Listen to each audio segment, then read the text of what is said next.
Sa panahon ng mabilis na impormasyon at kaliwat ka ng balita, kailangan mo ng isang channel na mapagkakatiwalaan, diretso at para sa bayan. Ito ang Balitang Pambansa, ang iyong bagong tahanan ng mainit na issue, tunay na impormasyon at mga balitang hindi mo dapat palampasin.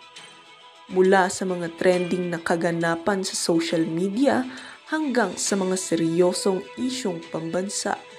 Bantay kami sa bawat sulok ng bansa para sa iyo. Hindi lang basta chismis, kundi validated news, mga impormasyon na may batayan at mga kwento ng tunay na buhay Pilipino. At kung gusto mong laging nauuna sa kaalaman, huwag kalimutang mag-like, mag-share at higit sa lahat, mag-subscribe. Dahil sa Balitang Pambansa, balita mo, boses mo, bayan natin ito.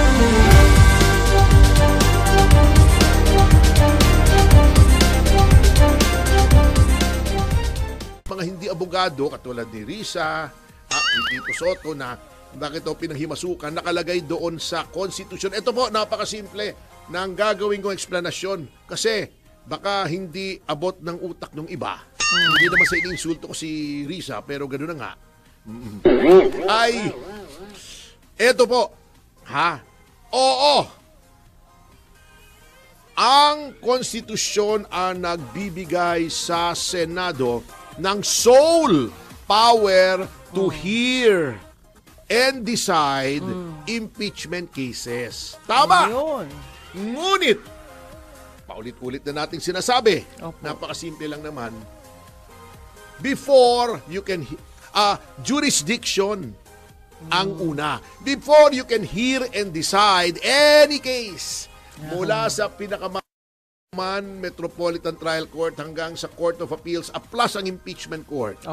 Before any court can hear and decide a case, it must have jurisdiction.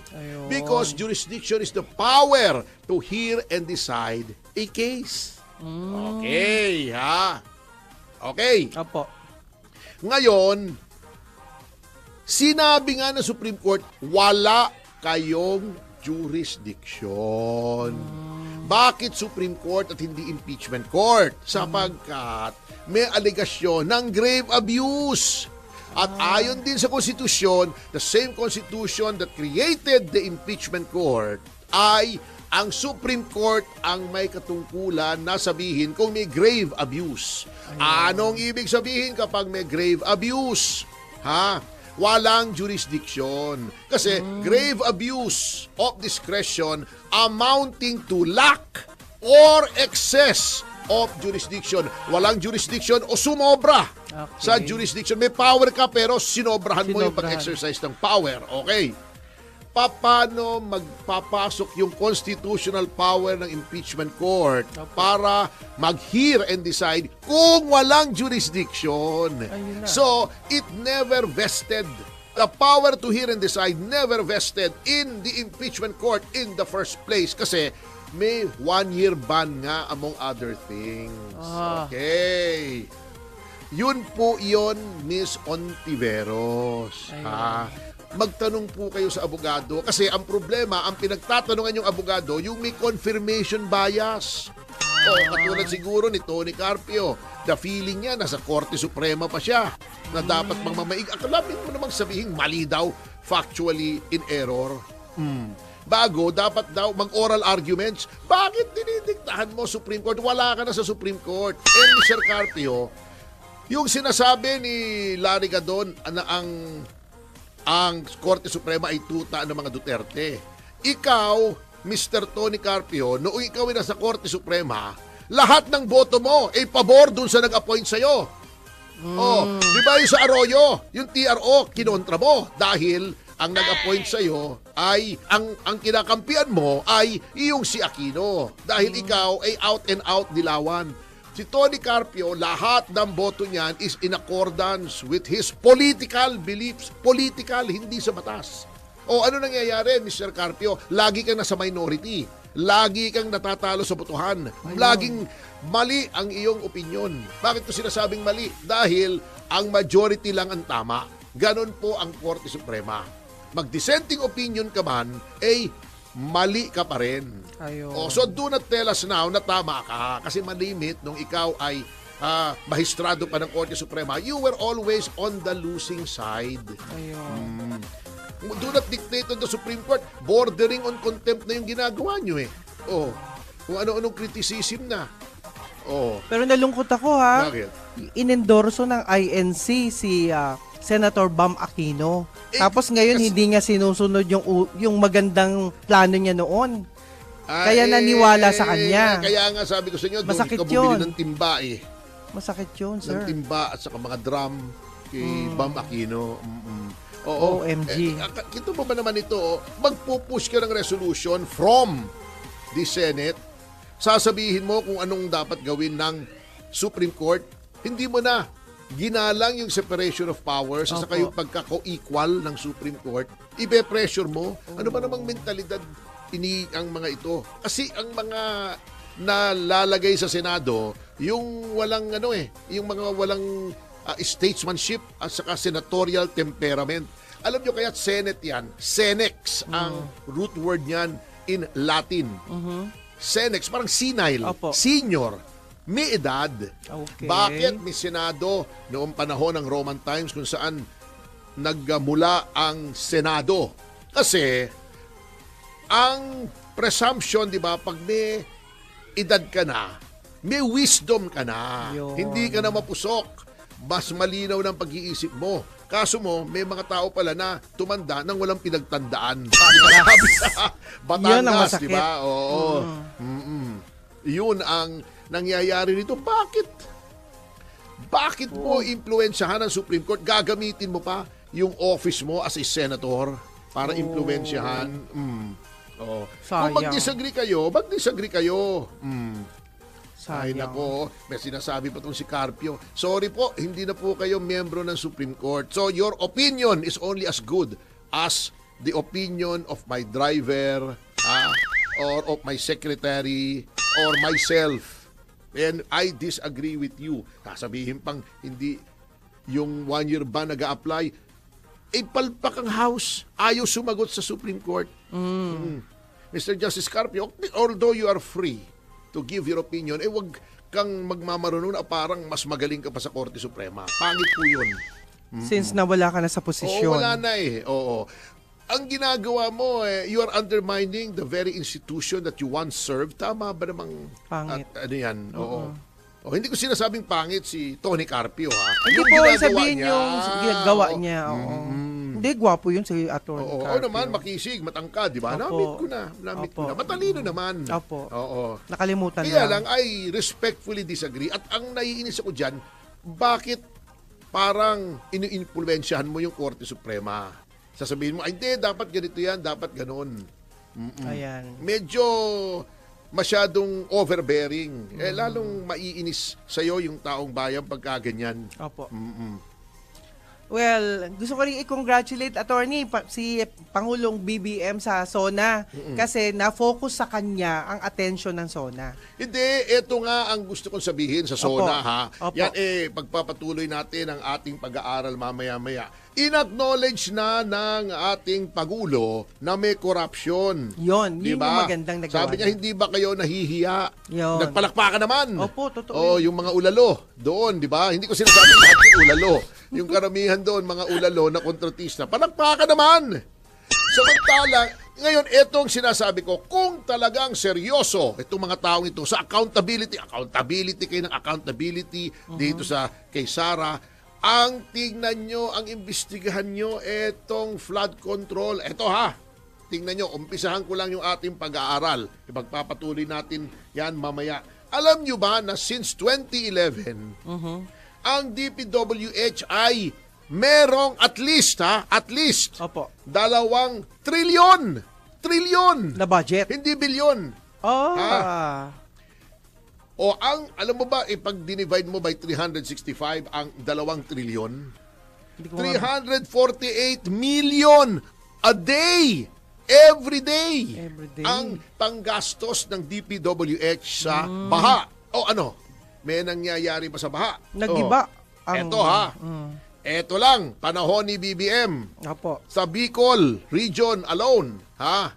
Teritoryo ni Saldico, hindi ko sinasabing siya yung may kasalanan nito. Sinasabi ko, di ba siya yung ako Bicol? Opo. Si Saldico. O ako Opo. natutuwa rin ako rito kay Saldico eh. Parang si Ted Teto eh. Ito yung sa mga bihirang mga Pilipinong mas maliit pa sa akin. O di ba liit ni Saldico? Hindi ko po nakita yun. Anyway, sa Bicol pa lamang noong 2024, 2023 to 2024, 61.4 billion. Oh. Wow. O, anong unang-unang baha? Di ba Bicol region? Albay, sila laging mismo. baha yun. O, di ba? Naga. O, di ba? Pinakita pa nandoon si Lenny na sa baha. O. Opo. Eto pa. Eto ang problema, yung pagdating sa mga projects ng DPWH. Ito. Meron ako. Nilalagyan ng proyekto during the BICAM. Yan yung sinasabi ni Toby Chanko na i-approve nila ang second reading, may mga blanks bago may isang grupo na sila nagpi-fill up the blanks. Yan. Ayun. Hindi nga daw alam, sabi ni Secretary Bonoan, hindi nga daw alam ng DPWH, meron na palang ganung project. Oh. Hindi sila tinatanong, eto bang project na ito ay kailangan? Kailangan, yan. Eto ba ay hindi? So anong nangyayari? Hindi nila na-evaluate. Basta na lang may project. Hindi nila nakikita kung tama yung project, kung tama yung amount, Opo. etc., etc. Minsan, hindi mo alam kung malaki yung halaga. Hindi nagkaroon ng quantity surveyor na ginagawa sa ibang bansa. Sa ibang bansa, may quantity surveyor eh. Yes. Pag nagbigay ka ng budget ng project, di ba, syempre, may, merong bill of materials. Yes. Kung ano-anong bibilhin. Halimbawa, itong tulay na to, itong kalye to, ilang sakong, isang sakong simento, ilang truck ng graba. May quantity surveyor yan, titignan niya. Ito yung project. Gaano kahaba? 5 kilometro, 10 kilometro. Tingnan ko nga kung tama itong materyales para sa isang project na 10 kilometro. Sasabihin niya, bay, teka muna, ba't sobra-sobra?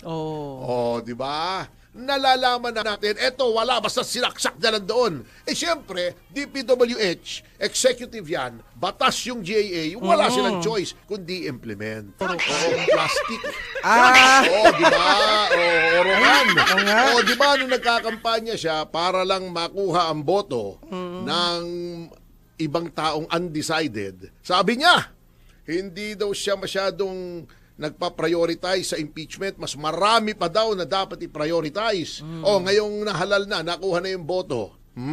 Bumaliktad na. Dinala na siya ng INC na anti-impeachment. Bumaliktad na.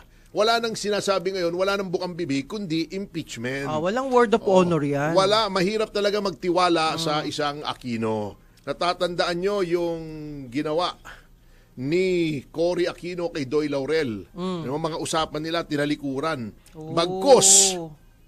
Bagkos. Siniraan pa ng siniraan si Vice President Doy Laurel. Samantalang kung hindi nag-give way si Vice Presidente Laurel sa pagtakbo niya bilang presidente, baka hindi nagkaroon ng people power. Kasi magdi-divide yung opposition. Hindi pwedeng sabihin ni Cory Aquino na dinaya siya. Bagamat ang official count ay nanalo si Pangulong Marcos Sr.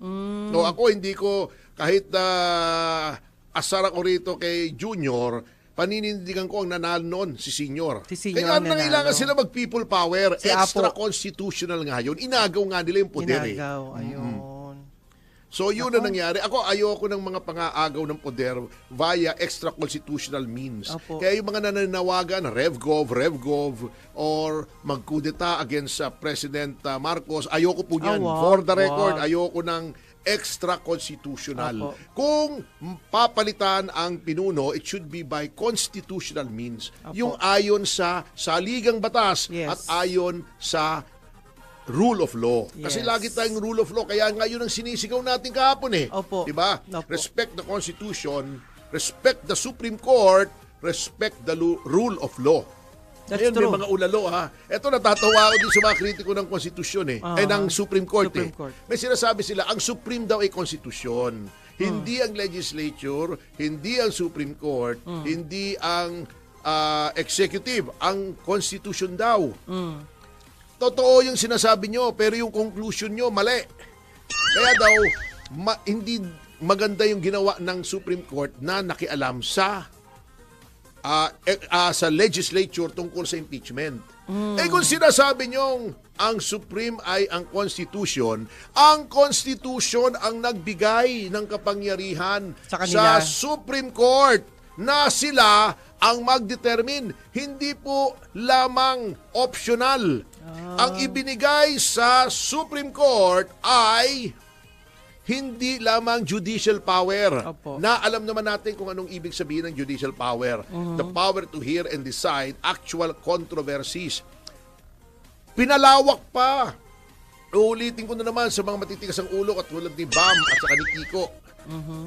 Judicial power includes duty, obligasyon, katungkulan to determine kung may grave abuse of discretion. Nakarating na po kay Secretary Larry Gadon na kayo po ay nag-file na po ng contempt petition against him.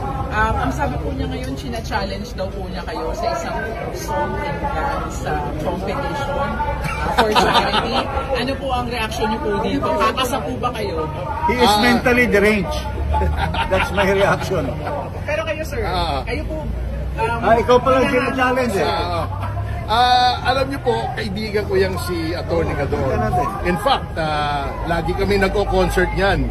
But kasamang Larry, I'm sorry, but this is no laughing matter.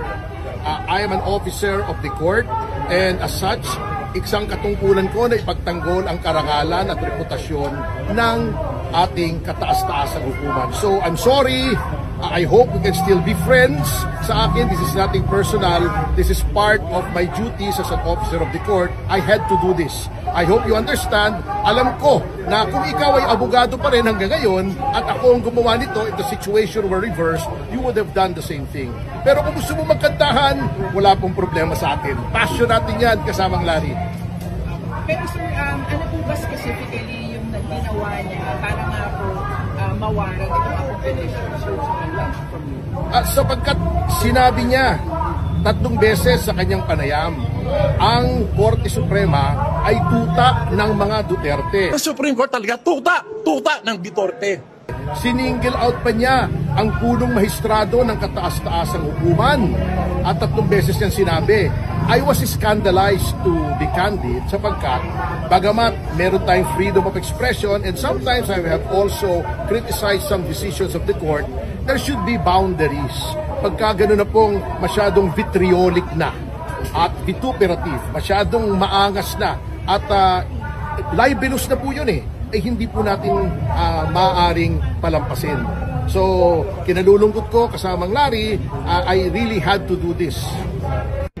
That's my reaction. Pero kayo, sir, kayo po... ikaw pala challenge eh.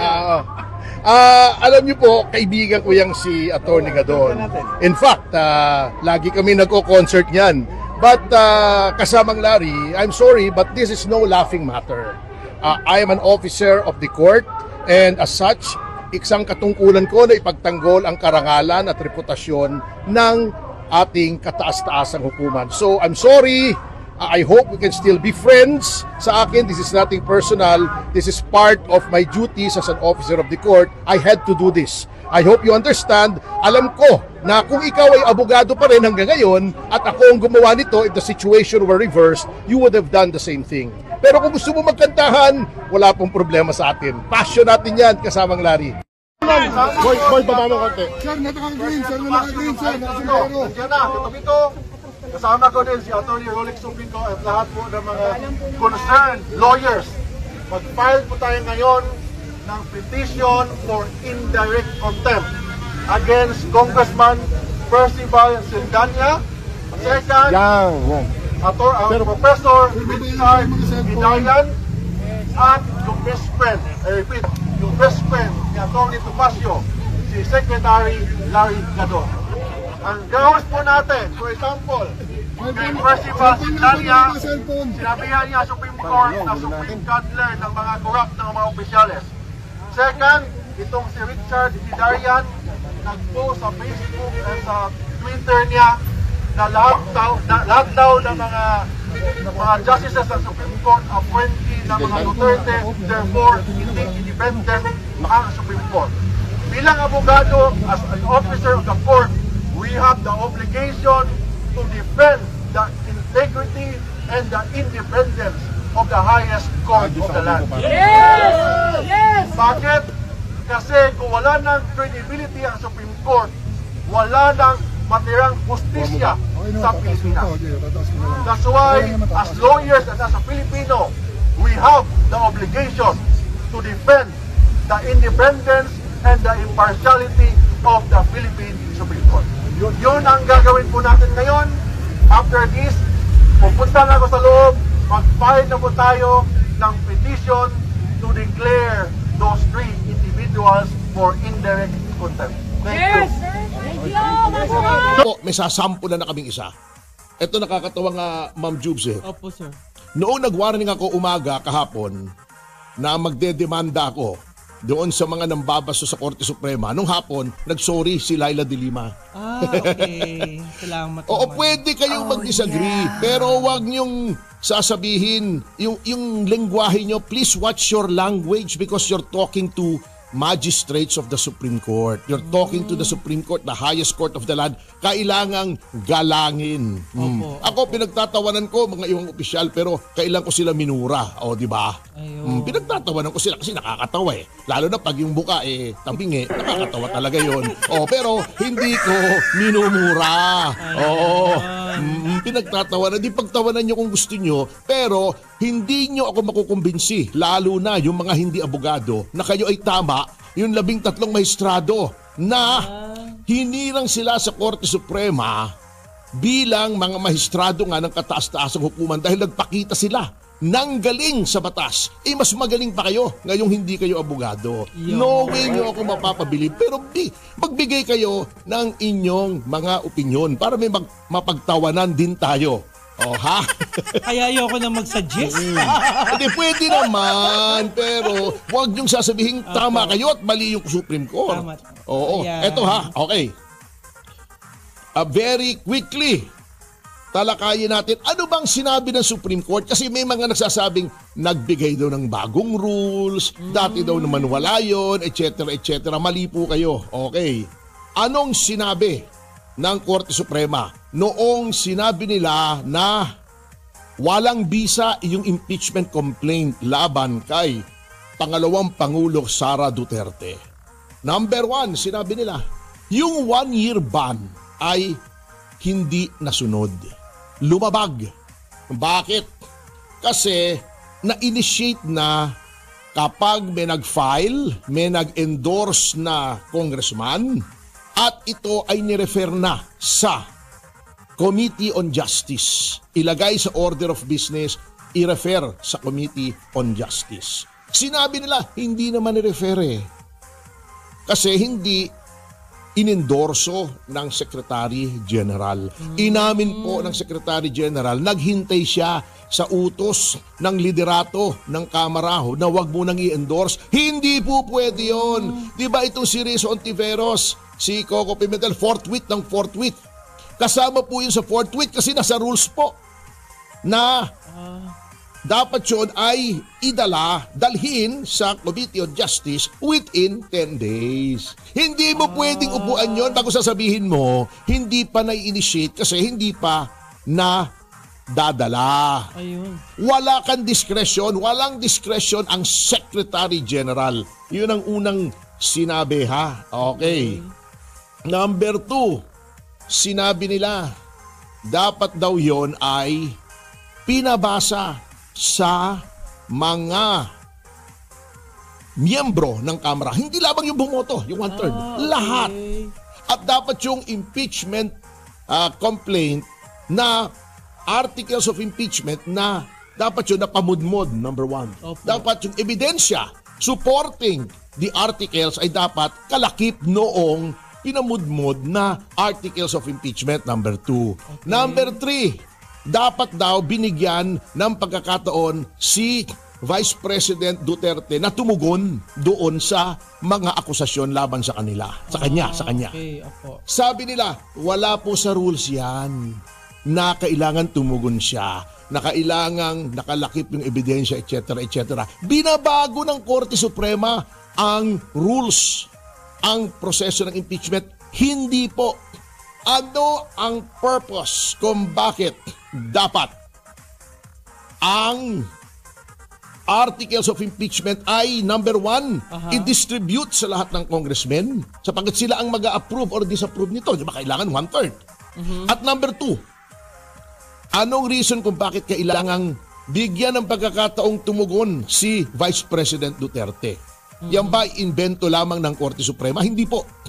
Anong nakalagay sa Bill of Rights? Unang-una po, Bill of Rights.